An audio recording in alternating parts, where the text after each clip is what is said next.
Lo que el periodo medieval armonizó, fruto de un largo esfuerzo, en un largo periodo que, como ustedes saben, comienza en el siglo V y termina prácticamente con el surgimiento de la modernidad ya reificada, ya propiamente tal, ya cristalizada en el siglo XV, lo que estaba armonizado en este periodo medieval fue desarmonizado en el periodo moderno. Me refiero a las relaciones entre la razón y la fe. En el mundo medieval, la razón es el punto de partida del ser humano y la fe es la realización plena de la razón y por lo tanto del ser humano. En el periodo medieval, con el surgimiento del pensamiento laico, de aquellas personas que no tenían ninguna de las tres religiones históricas, no eran ni musulmanes, ni judíos, ni cristianos, comienza a darse una escinsión, una separación que va a terminar, va a ser la última de las lecciones en este encuentro de hoy, va a terminar con la plena autonomización de la razón, como si la razón pudiera independizarse y no tener nada que ver con el resto de las dimensiones de la realidad. Les decía que en este periodo medieval razón y fe se separan. Las relaciones entre fe y razón se hacen problemáticas. Es como si el tener fe y el sostener posturas de fe significaba lo mismo que ser fideísta. O sea, que tener una serie de nociones que por revelación y solo por revelación podían ser admitidas. Esta ha sido la gran acusación que han hecho los otros, el otro extremo, que son los racionalistas. En el periodo moderno están como esas dos grandes extremas posturas. Unos racionalistas que no quieren tener nada que ver con la fe y otros centrados en la fe que quieren asumir la fe simplemente sin razonamiento, sin fundamento de carácter teológico ni de ningún tipo. En realidad el cristianismo es una religión razonable. Por eso en este periodo quienes quieren ir a un extremo o al otro tienen simplemente que volver a la matriz originaria de nuestra fe cristiana.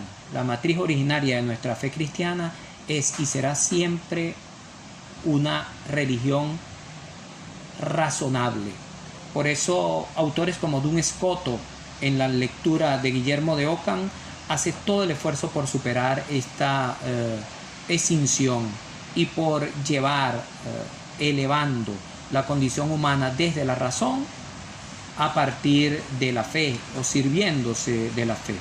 O sea, hay una consideración de la fe sin negar la razón. Eso se produce en este primer momento. Y aunque algunos insisten, por ejemplo, David Hume y Immanuel Kant, en separar o en seguir separando ambos ámbitos de realidad como si fueran ciencias con objetos distintos, no va a ser esa la postura más propia de todos los filósofos modernos.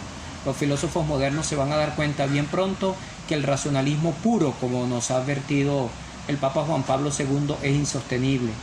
También nos vamos a dar cuenta pronto cómo las posturas fideístas, o sea, las posturas en donde la fe es asumida y vivida sin referencia a la razón, es también una postura extrema. Se trata de juntar fides et ratio, la fe y la razón. Se trata al fin y al cabo de entender que nosotros tenemos múltiples capacidades, muchas potencias, y una de ellas es precisamente la razón, pero no es la diosa razón como en el periodo moderno. Algunos filósofos, en concreto los filósofos que provienen del mundo francés que va a producir la revolución, quieren hacernos creer ni diosa razón ni diosa fe.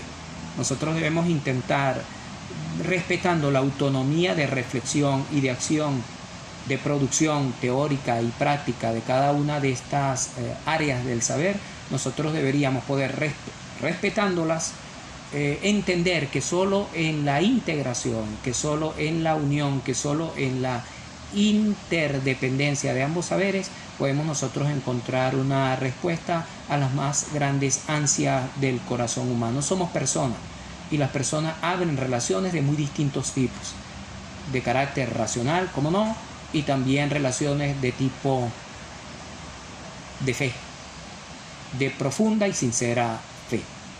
Ya para finalizar este apartado sobre la modernidad y lo que pudieran ser los rasgos de la modernidad, nos queda un elemento central para muchos, elemento que va a explicar, por ejemplo, el surgimiento de las últimas filosofías que van a comenzar a fenecer al comienzo del siglo XIX con esa gran figura que ha sido Jorge Guillermo Federico Hegel. Me refiero a esa característica de la modernidad que se conoce con el nombre general, es la página 52, 53 y 54.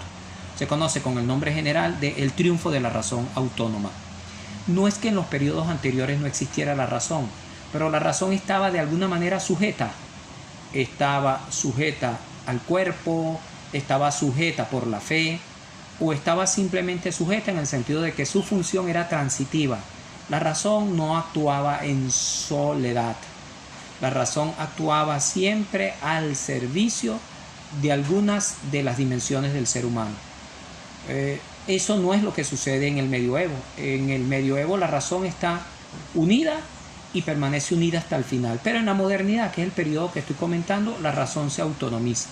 Y todos los filósofos, por la gran influencia que René Descartes ejerció sobre ellos, está claro de que la razón, si quiere ser razón, debe ser separada, debe convertirse, y eso va a ser la Revolución Francesa, no solamente en una entidad a sí, sino al fin y al cabo en el fin del ser humano. El ser humano, dicen los últimos de los filósofos modernos, lo dicen los racionalistas, pero también lo dicen los idealistas trascendentales, con Hegel a la cabeza.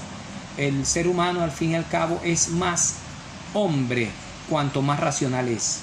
Su máxima capacidad explota cuando endiosa, cuando le endilga a la razón la especie de función como si fuera lámpara en el mundo. Lámpara que consiste como luz en ir haciendo huir todas las sombras, todas las oscuridades que el periodo medieval trajo al ser humano. La razón en la modernidad, como vengo diciendo, se autonomiza y no hay nada que hacer con eso. Al autonomizarse la razón también se absolutiza. Es como si la razón fuera todo y que al fin y al cabo, con el triunfo de la razón, los seres humanos estaríamos asegurando el triunfo de la entera humanidad. Bien pronto los seres humanos vamos a abrir los ojos ante este que se ha conocido por los historiadores como el mito de la razón. Bien pronto vamos a descubrir que una razón separada del resto del ser humano, de sus virtualidades, de sus deseos, de sus más profundos sueños, se va a convertir en una dictadora. Es un mito, otro más. Por eso los seres humanos en plena modernidad tienen que reconocer que la creencia en la superación de los mitos antiguos no se dio en ese periodo, no se dio en el periodo medieval y mucho menos se dio en el periodo moderno. En el periodo moderno se erigieron nuevos mitos. El mito de una razón autónoma, escindida y de alguna manera independiente, tirana al fin y al cabo. La dictadura de la razón en el periodo moderno nos llevó a un mundo producido por ella, al mundo científico. Y el mundo científico aislado, dejado de lado, sin miramientos de carácter ético, nos terminó llevando a la inmensa desilusión de las dos guerras mundiales. Ojalá no caigamos nosotros en el cientificismo moderno. Ojalá no caigamos nosotros en la tiranía de la razón, que al fin y al cabo toma del ser humano una dimensión importante, pero que no puede ser absolutizada. Una dimensión operativa que debe servirle al hombre para poder vivir en este mundo, para poder vivir junto al resto de sus seres humanos, de sus hermanos en este mundo. Que nosotros podamos vivir, ojalá, en medio de un mundo en donde el pensamiento abstracto sea importante, en donde la razón tenga una centralidad, pero que esa centralidad no signifique exclusividad. En el mundo del pensamiento, la facultad cognoscitiva, por supuesto, la facultad de la razón es central, es insoslayable, pero no podemos nosotros absolutizar la razón de tal manera que produzcamos la muerte del hombre. Nietzsche soñó esto. En su ardua crítica, Nietzsche pensó que podía absolutizarse la razón adosando algo de componente voluntarista, algo de voluntad para que el ser humano pudiera vivir. Hoy nos damos cuenta que solo en la integración, fe, razón, voluntad, sentimientos, podemos vivir en un mundo humano y ayudar a que nuestro mundo humano sea cada vez mejor. Que al cierre de estas reflexiones sobre el mundo moderno podamos nosotros abrirnos a la crítica de la contemporaneidad.